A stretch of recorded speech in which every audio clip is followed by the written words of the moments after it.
देखिए, आज़ादी के इन 78 वर्षों में जब मैं विधायक हुआ था 2017 में, और उससे पहले जब मैं लोकसभा का चुनाव लड़ा था, तब भी ये विषय आया था 2009 में कि भाई हम लोग इधर बाढ़ में, और हम लोग देख भी रहे हैं कि पीपा का पुल बनता था और बाढ़ के कारण 3 महीना 4 महीना वो रास्ता बाधित हो जाता था, जिससे 15-20 किलोमीटर उन लोगों को घूम करके आना पड़ता था। और इस बार आपने स्वयं भी देखा था, और कई बार मैंने प्रयास किया, इसकी EFC भी हो गई थी, लेकिन जो 2 पुल अपने यहाँ थे, एक बंधे पे था और एक ये था।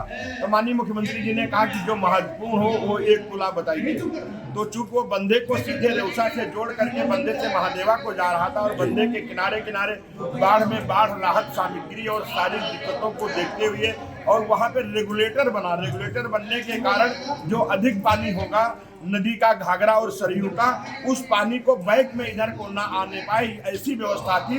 तो मैंने रेगुलेटर को प्रायोरिटी दी थी, लेकिन भगवान द्वारकाधीश की कृपा से मैं पीछा नहीं छोड़ा, और माननीय मुख्यमंत्री जी से अनवरत मिलता था। और लोगों की जो एक बात होती है कि जिन लोगों ने वहाँ पे, आपने देखा भी था, कई लोगों ने पुल को लेकर के कहा था वोटिंग नहीं करेंगे, ये नहीं करेंगे। इसको लेकर के मैंने माननीय मुख्यमंत्री जी से निवेदन किया। ये हुआ कि दूरी पास में है, लेकिन फिर भी मैंने निवेदन किया कि वहाँ की 5 ग्राम सभाएं ऐसी हैं जो पूरी तरीके से रामपुर मथुरा ब्लॉक के मुख्यालय से कट जाती हैं। वहाँ के बच्चे स्कूल जाने के लिए नाव से आना पड़ता है, और उस कारण नाव डूबने से कई लोगों की मृत्यु भी हुई है, और किसानों की फसल से लेकर के आवागमन पूरी तरीके से 4 से 5 महीने बाधित रहता है। और इसके साथ साथ पुल न होने के कारण उधर के बसे हुए गांवों के अंदर विकास नहीं हो पाता है। रोड, नाली, कड़ंजा से भी वंचित रह जाते हैं, डामरीकरण से वंचित रह जाते हैं।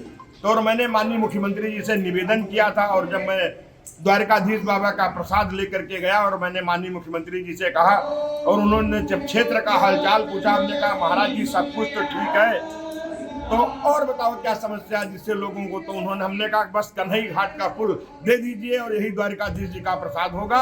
और माननीय मुख्यमंत्री जी ने तत्काल उसको फोन किया, और फोन करने के बाद 19 तारीख को, जिस दिन पहला सदन था, मैंने प्रणाम किया तो उन्होंने पीठ झुक करके कहा तुम्हारा काम हो गया। और आज 10 करोड़ रुपया माननीय मुख्यमंत्री जी ने रिलीज कर दिया। 28 करोड़ की लागत से ये पुल बनेगा, जिससे पूरी तरीके से उधर के लोग और उधर के गांव संतृप्त हो जाएंगे। दादा, एक सवाल उठता है लोगों के मन में, एक चीज आती है कि ये जो पुल बनेगा तो ये धांधी होकर के रोड निकलेगी या नई रोड बनाई जाएगी? नहीं, जो बाहर से, एक मेरा प्रयास रहेगा किसी गांव का मकान न टूटे, किसी को कोई दिक्कत न हो।